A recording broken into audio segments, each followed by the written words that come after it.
Hey there, I have my 1985 Chevy Camino with my LT1 swap with a 700R4.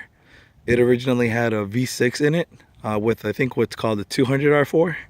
So I'm gonna talk to you about some of the alterations we had to do to make the engine fit. The first thing that we had to do was get the right motor mounts. The V6 motor mounts didn't work. My understanding is if you have an El Camino with a V8, they'll bolt up, because this is a 350 LT1. The second thing we had to alter was the headers. We had to go with G-body headers. We did not have to alter the steering stem, but I did have to get all the components from a 96 Camaro: alternator, power steering, AC, idler, pulley. We also went with the Camaro radiator, and here's the power steering reservoir. The other problem that I had was the clearance. This was a little too high, so I had to cut out my fiberglass hood, which my fiberglass hood has to be redone, so it looks terrible. Other than that, we had to learn how to wire up the LT1 PCM, and I've actually just learned how to tune it. As you can see, it only needs 2 wires to tune it, and you can tune the air-fuel ratio. I've done some performance upgrades to the engine. It's been bored out.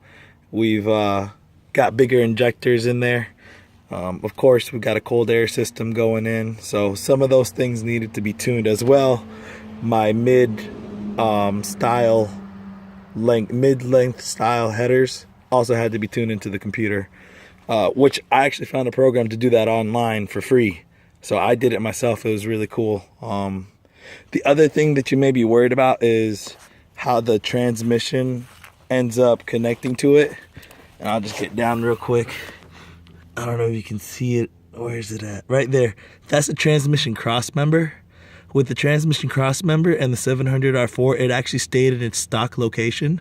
So all we had to do was just drill out a little bit and move it back. But the location of the crossmember did not change.